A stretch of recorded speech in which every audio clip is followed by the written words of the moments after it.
Ao final de 2019, o mundo conheceria os terrores da pandemia da Covid-19, uma doença mortal. Estudos apontam que o seu surgimento aconteceu na cidade de Wuhan, na China. Porém, o governo chinês tentou de todas as maneiras esconder o que estava acontecendo, censurando notícias e até mesmo perseguindo médicos e cientistas que estavam alertando sobre o grande perigo. Em poucos meses, a doença espalhou-se pelos 4 cantos do mundo, causando grandes crises sanitárias, econômicas e ceifando a vida de milhões de pessoas ao longo dos meses e anos que se seguiram.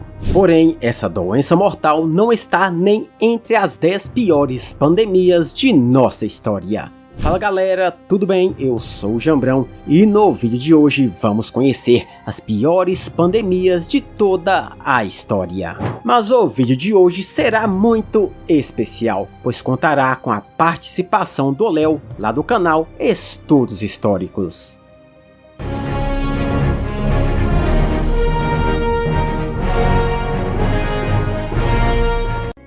Primeiro lugar, gripe espanhola. A gripe espanhola, ocorrida entre 1918 e 1920, foi um dos eventos mais devastadores da história da saúde pública mundial. Originando-se durante os últimos anos da Primeira Guerra Mundial, essa pandemia ganhou destaque global pela sua altíssima taxa de mortalidade, infectando 1/3 da população mundial. Embora seu nome sugira uma origem na Espanha, a gripe espanhola provavelmente não teve seu início no país. O primeiro caso observado foi nos Estados Unidos, em março de 1918 no Texas, e uma semana depois em Nova York, e teria chegado à Europa por meio de navios. No entanto, a Espanha foi um dos primeiros países a relatar publicamente os casos da doença, enquanto muitos países censuravam a informação devido à guerra, pois o país estava neutro neste conflito. Essa liberdade de imprensa resultou na percepção de que a Espanha era o epicentro da pandemia, levando ao nome de gripe espanhola. A gripe espanhola foi causada por uma cepa do vírus H1N1. Seus sintomas eram característicos de uma gripe com febre, tosse, coriza e dor no corpo. Mas em poucos dias o sistema respiratório e pulmões estavam completamente comprometidos. Houve casos de pessoas que morriam em 2 dias após manifestarem os primeiros sintomas. A pandemia espalhou-se rapidamente devido à movimentação de tropas e civis durante a guerra, bem como as condições de vida precária e a falta de medidas e controle de doenças na época. O impacto da pandemia foi imenso. Estima-se que 50 milhões de pessoas tenham morrido em todo o mundo, com uma taxa de mortalidade particularmente alta entre jovens adultos saudáveis. A rápida disseminação do vírus e a falta de infraestrutura adequada levaram a um colapso dos sistemas de saúde em muitos países, aumentando ainda mais essa crise. Além das consequências diretas sobre a saúde, a gripe espanhola teve um impacto significativo na sociedade e na economia. As medidas de quarentena e distanciamento social foram implementadas em muitas áreas, causando interrupções na vida cotidiana e no funcionamento dos negócios. A pandemia também teve repercussões políticas, sociais e culturais duradouras, influenciando políticas de saúde pública.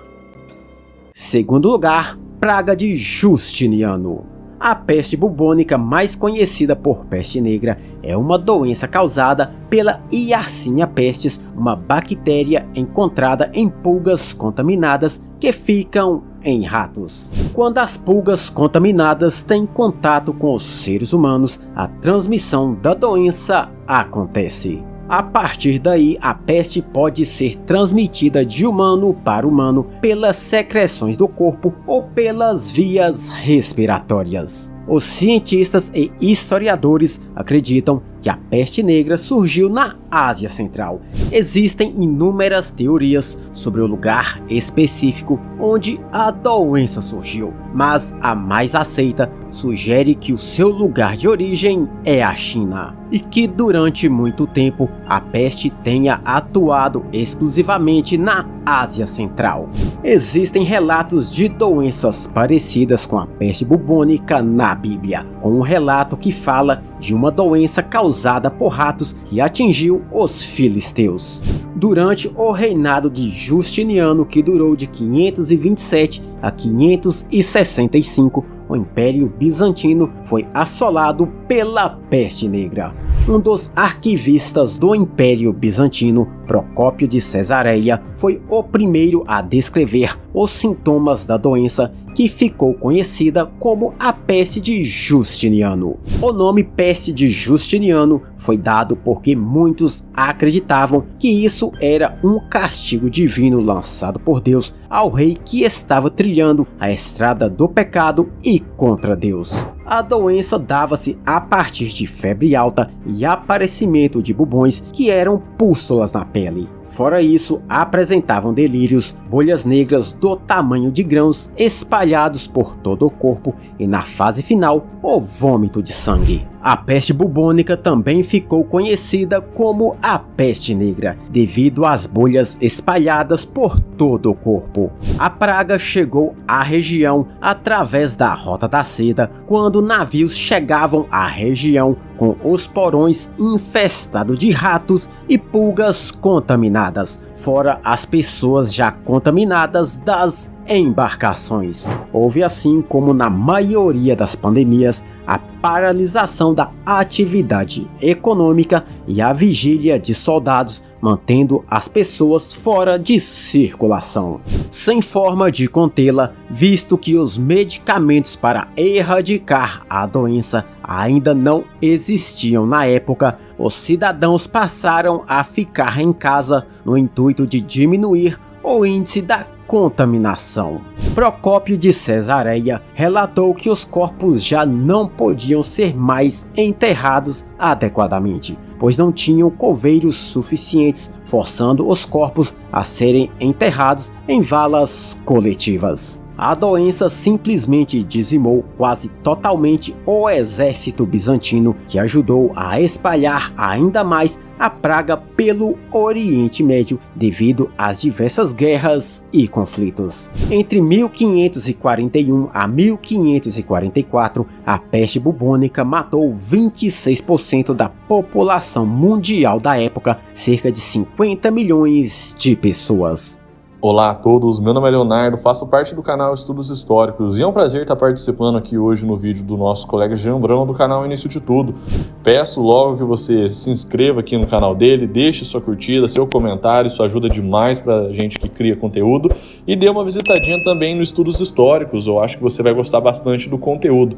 Seguindo aí o fio do nosso vídeo, séculos depois, agora na conhecida Idade Média, um novo surto da doença voltaria a ceifar a vida de outras milhões de pessoas. A partir dos portos no litoral mediterrâneo, a peste negra se difundiu pela Europa. A difusão dessa doença levou à morte para todo o continente europeu, uma vez que ninguém sabia as suas causas. Isso, naturalmente, fez surgir todo tipo de especulação. Alguns, por exemplo, alegavam que havia um castigo divino, enquanto outros acusavam os judeus de serem responsáveis, já que as comunidades judaicas eram menos afetadas e o número de baixas era muito menor. Mas isso ocorreu devido aos hábitos de higiene e principalmente o costume de lavar as mãos antes das refeições, que diminuía muito o número de infecções. Claro que isso levaria ao antissemitismo desse povo, que era acusado de envenenar a água e causar essa peste mortal.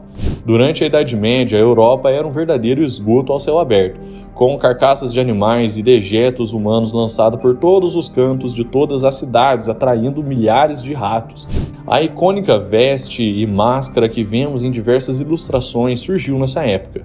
O responsável pela criação da veste foi o médico Charles Delorme, que cuidou da realeza francesa durante o século XVII, entre eles, por exemplo, o rei Luís XIII. Além da máscara esquisita, o visual era composto por uma camisa dentro das calças que se conectavam a botas e um casaco coberto por cera perfumada, um chapéu e luvas feitos de couro de carneiro, além de uma vara para afastar os doentes. Dentro da máscara também eram colocadas diversas perfumarias, pois os médicos da época acreditavam que as doenças que eram causadas pelo miasma, ou seja, pelo odor fétido dos materiais orgânicos em decomposição, e as perfumarias evitariam a tal infecção. Os padres foram um dos grupos que mais sofreram, pois tinham contato direto com os doentes e com corpos dos mortos. Pela falta de conhecimento, a população europeia encarcerou a epidemia com manifestações de ira divina de pecados cometidos. Assim, a doença levou ao fortalecimento das manifestações religiosas. Por fim, a peste ocasionou um maior cuidado com a limpeza e muitas cidades passaram a prezar a higiene como forma de evitar novos surtos. Apesar disso, a doença foi recorrente na Europa até o século XVIII. A peste negra mataria mais de 200 milhões de pessoas, equivalente a 1/3 da população europeia e asiática da época. Primeiro lugar, a varíola. De acordo com alguns estudos, a varíola teria surgido na Índia. Porém, outros apontam que há cerca de 10.000 anos antes de Cristo, esse vírus teria surgido ao norte do Egito. Foram encontrados em diversas múmias e rastros essa doença. Algumas múmias egípcias, como a de Ramsés V, morto em 1157 a.C. da era cristã, apresentavam pústulas que são atribuídas à varíola. Os sintomas eram a febre, dor de cabeça e mal-estar. Depois, o vírus se espalhava pelo corpo por meio do sistema linfático e surgiam manchas avermelhadas por todo o corpo. Essas manchas evoluíam para pústulas e bolhas repletas de líquido, inclusive em locais como mucosa nasal e bucal. A varíola começou a se espalhar por meio de mercadores egípcios para o mundo árabe, Índia, Europa e finalmente até a chegada dos europeus aqui na América. Quando os colonizadores chegaram até aqui as nossas terras, diversas tribos nativo-americanas foram praticamente dizimadas, quase as extinguindo completamente. Cerca de 90% da população nativa-americana pereceu devido a essa doença.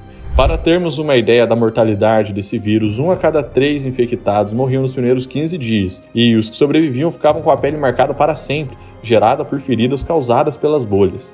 A varíola é uma doença causada pelo vírus Orthopoxvirus variolae, da família Poxviridae. Diversos tipos de tratamentos surgiram ao passar dos séculos que amenizavam os sintomas e a mortalidade dessa doença. Porém, um método criado por uma monja chamada Mei Shan ficou conhecido como variolação. Retirava-se cascas das feridas dos sobreviventes onde eram secas e trituradas e depois aspiradas nas vias nasais dos novos contaminados, diminuindo a taxa de mortalidade da doença e gerando uma certa imunidade. Até o século XX, morreram cerca de 500 milhões de pessoas em todo o mundo vítimas dessa doença. A primeira vacina histórica foi desenvolvida pelo médico inglês Edward Jenner. Fazendo visita aos primeiros pacientes na zona rural, reparou que as mulheres ordenhadoras possuíam feridas em suas mãos que eram muito parecidas com feridas encontradas nas mamas bovinas. Começando a ligar os fatos, percebeu que essas pessoas contaminadas pela varíola bovina não desenvolviam a doença de forma grave e tampouco feridas que acabavam acompanhando as vítimas até o fim de suas vidas. Assim, extraiu o pus das feridas das vacas e aplicou em uma das crianças, filha de seu jardineiro, comprovando a sua tese. Dias depois, a criança teve febre e náusea, mas, após algum tempo, recuperou e ganhou imunidade à varíola.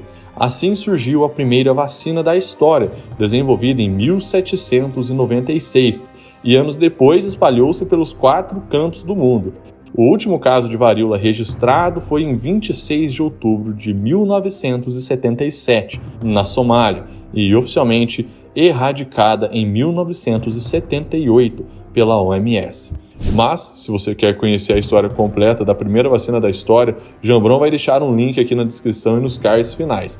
Agora, eu deixo aí o final do vídeo com ele. Espero que tenham gostado dessa minha participação e espero vocês lá no canal Estudos Históricos. Valeu!